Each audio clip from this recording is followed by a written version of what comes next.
C'est le débat de ce Smart Impact. On parle du secteur du bâtiment et de l'économie circulaire avec David Cararon. Bonjour. Bonjour. Bienvenue. Vous êtes le directeur réseau d'Austreia Big Bag et Rami Jabour. Bonjour. Bonjour. Bienvenue, directeur stratégie de Valobat, éco-organisme au service de cette économie circulaire du bâtiment. Je commence avec vous. En quelques mots, Valobat existe depuis quand? Quelle est sa mission?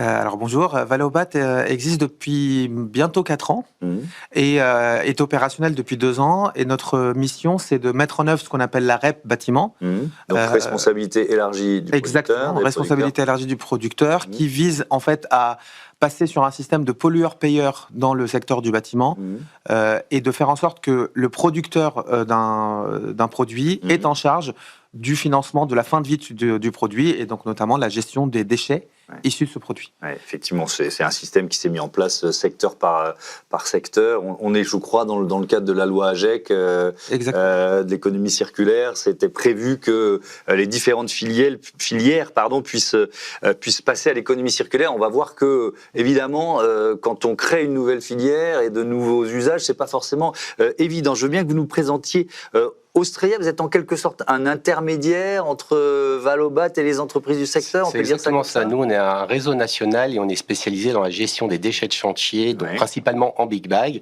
Donc on accompagne aujourd'hui. C'est quoi Big Bag? Big Bag, ce sont ces gros sacs que vous voyez certainement sur certains chantiers, peut-être, qui font 1000 litres, 2000 litres. Donc dans votre cuisine, vous avez des plus petits sacs. Et ben ce que vous faites dans votre cuisine, nous on le fait sur les chantiers, mais avec des plus grands sacs. Donc on vient installer des stations de tri avec une règle simple, c'est un Big Bag, un flux, une matière pour dissocier les matières. Donc on vient les collecter, on vient peser les Big Bags pour la traçabilité qui est un point essentiel. Et ensuite on vient les acheminer vers nos centres de tri ou ceux de nos partenaires. Donc l'objectif, c'est trier, bien évidemment à la source, dans le but d'une valorisation. Est-ce que ça existait avant qu'il y ait cette préoccupation, cette volonté, grâce à la loi, de systématiser en quelque sorte? Alors, nous, ça fait 15 ans qu'on existe. Donc ça répond à la question. On n'a pas entendu Valobat, effectivement. Donc pourquoi? Pour une simple et bonne raison, c'est que un déchet trié coûtera toujours moins cher qu'un déchet non trié pour être valorisé. Et donc, depuis mai 2023, il y a cette REP, cette responsabilité élargie du producteur, avec cette REP bâtiment. C'est un outil qui est assez ambitieux, qui a été demandé, plébiscité par le secteur. Est-ce qu'il y a eu un moratoire qui a été décidé au mois de mars? Alors, on a beaucoup changé de ministre, mais c'était par l'ancienne ministre Agnès Pannier-Runacher qui a demandé une refondation. Est-ce que c'était une demande du secteur et comment on peut expliquer ce moratoire? Oui, en effet, c'était une demande du secteur parce que, comme vous le dites, la REP, c'est un outil qui est très puissant pour améliorer l'économie circulaire et accélérer les taux de recyclage, on va dire, des différents déchets.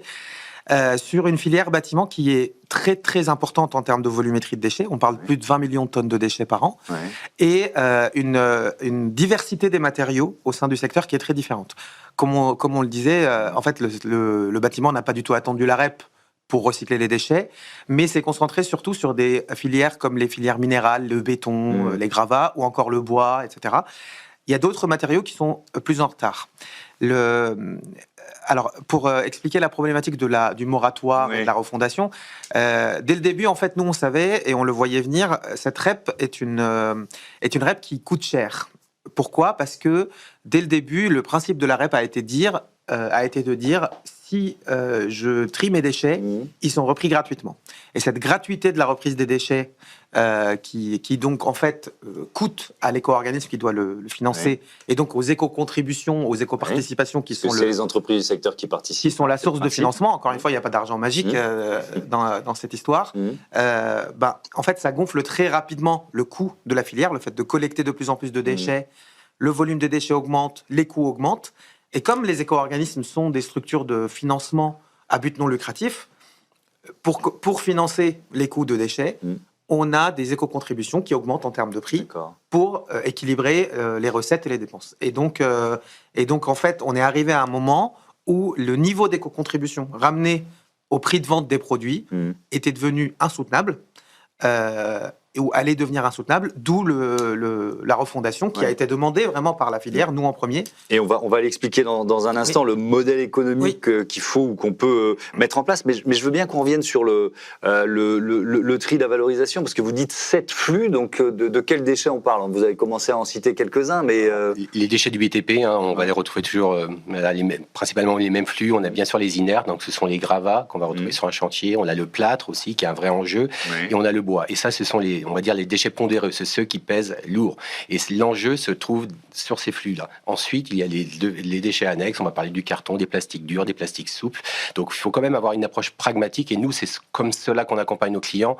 Un chantier, déjà, quand on va commencer à traiter 5, 7 flux, on est déjà plutôt assez vertueux.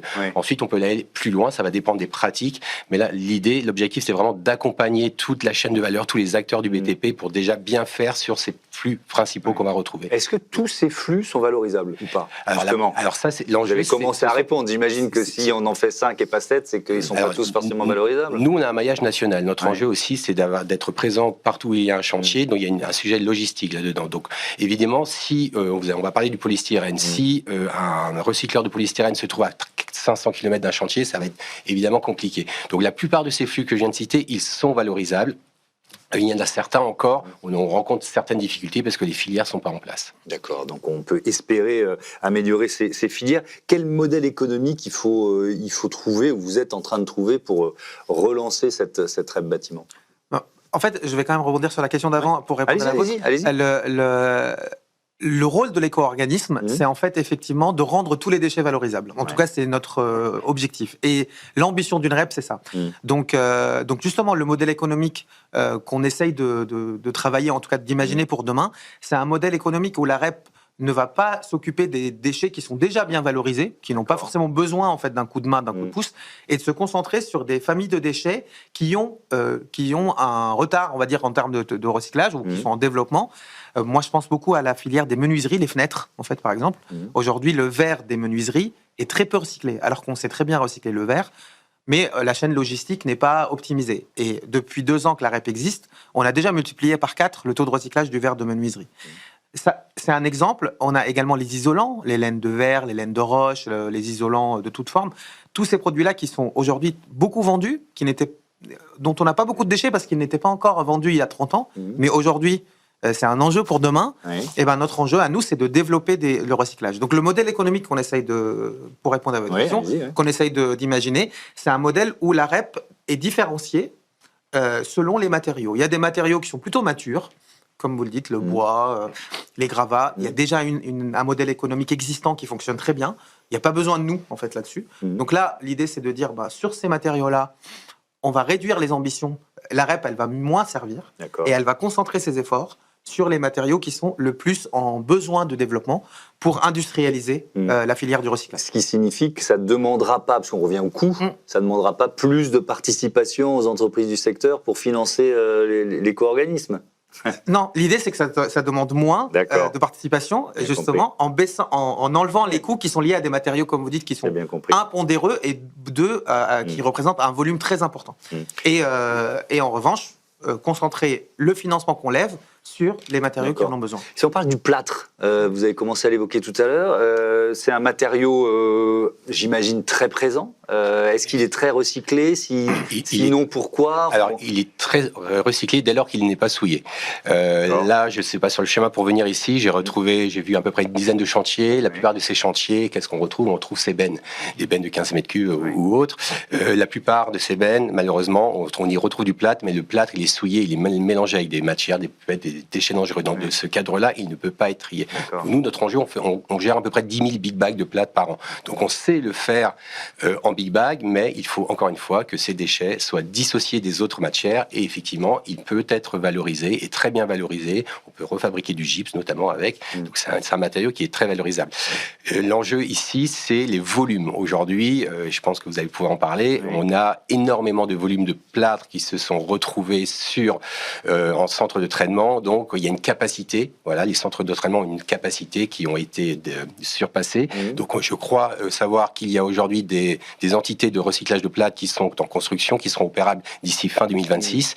Donc, c'est vrai qu'aujourd'hui, il y a un vrai enjeu sur cette matière en particulier. Ça veut dire qu'elle est valorisable, mais qu'on n'a pas assez de structure pour la traiter, c'est ça, pour traiter le plâtre? Alors, en tout cas, on n'a pas assez aujourd'hui, mais il y a du développement en cours et normalement, on devrait avoir beaucoup. Le plâtre, c'est certainement l'une des success stories de la REP. C'est-à-dire que pendant 10 ans, alors moi, je connais bien parce que je bossais avant dans le plâtre, dans l'industrie du plâtre. Pendant 10 ans, on essayait de faire recycler le plâtre sur les 600 000 tonnes de déchets annuels du plâtre. On arrivait à peine à atteindre les 100 000 tonnes recyclées. En 2025, grâce à la REP, on est passé à 200 000 tonnes de plâtre collecté. Donc en fait, on a doublé juste en un an, ce qu'on avait du mal à... et on a cassé le plafond de verre, et on estime que d'ici 2 ans, on passe à 400 000. La dynamique sur le plâtre, elle est extraordinaire. En revanche, ce que ça signifie, c'est de développer également toute l'industrie derrière du recyclage pour préparer le plâtre et le recycler. Mais aujourd'hui, nous, évidemment, on suit ça de près. Encore une fois, c'est notre raison d'être, de structurer les filières. Et il y a énormément de projets en cours d'industrialisation, de centres de préparation qui sont en train d'être créés, et d'industriels du plâtre qui sont en train de modifier tous leurs process pour pouvoir incorporer plus de plâtre issus de recyclage dans leur matière première et dans la plaque de plâtre. Parce que la matière première ne perd pas beaucoup du tout, d'ailleurs, je ne sais pas, de sa qualité. Alors le plâtre, on dit que c'est 100% recyclable, c'est-à-dire que le plâtre, c'est recyclable à l'infini. On peut le transformer en gypse, le remettre dans une plaque de plâtre et revenir à l'infini. Dès le moment où le déchet n'est pas souillé à la fin, en fait, il peut revivre plusieurs vies. Mais ça pose une question de mentalité aussi, parce qu'on voit quand même encore des bennes où effectivement tout est mélangé. Ce sont des nouvelles pratiques. Donc effectivement, la partie sensibilisation, et quand on parle de sensibilisation sur un chantier, on parle souvent des compagnons, mais c'est pas seulement ça. J'ai fait une sensibilisation pas plus tard qu'il y a 2 jours, j'ai invité toutes les parties prenantes, donc ça veut dire le client, le maître d'ouvrage, les conducteurs de travaux, les directeurs de centres de travaux, en fait toutes les parties prenantes doivent être concernées. C'est pas seulement l'histoire du compagnon qui, lui, va être sur le chantier. Donc la première étape, c'est de sensibiliser à tous les échelles. Et ensuite, effectivement, sur le chantier, là, c'est important d'être présent dès le début du chantier. Alors, sur la phase gros œuvre, donc on va construire effectivement le béton, la partie béton, les murs, etc. Il y a peu de coactivité, on rencontre très peu de problèmes. Souvent, c'est une entreprise qui intervient. La problématique, c'est sur le second œuvre, où là, on va avoir énormément de coactivité. Donc la sensibilisation va se faire au début et va se faire à la phase seconde œuvre. Et ensuite, nous avons des agents qui sont formés aussi pour apporter ce qu'on appelle des quarts d'heure environnement, puisqu'il faut toujours des piqûres de rappel. Donc, mais l'enjeu, il est vraiment là, la sensibilisation et ces nouvelles pratiques, à faire appliquer ces nouvelles pratiques. Non, mais tout à fait. Mais en l'occurrence, moi, je pense que dans le bâtiment, tout prend du temps dans le bâtiment. Il y a toujours un peu d'inertie. En revanche, moi, je pense que la transition est là. C'est-à-dire que nous, on le voit. Parce que nous, on ne collecte que des déchets triés et on voit la quantité de déchets triés qu'on collecte qui augmente, qui a été multiplié par 20 entre 2023 et 2024, remultiplié par 2, voire 3 quasiment entre 2024 et 2025. On a une dynamique et donc une installation des gestes de tri qui est, en fait, en termes de... Quand on compare aux autres filières qui existent de REP, c'est la dynamique certainement la plus puissante, notamment parce que c'est une REP de professionnels. C'est le professionnel qui paye à un moment donné une éco-contribution sur son produit et il veut un service en face. Et donc en fait, à partir de ce moment-là, le geste de tri, il est vraiment là. Merci beaucoup à tous les deux et à bientôt sur Be Smart for Change. On passe tout de suite au grand entretien de ce Smart Impact. On va être au cœur de l'économie sociale et solidaire.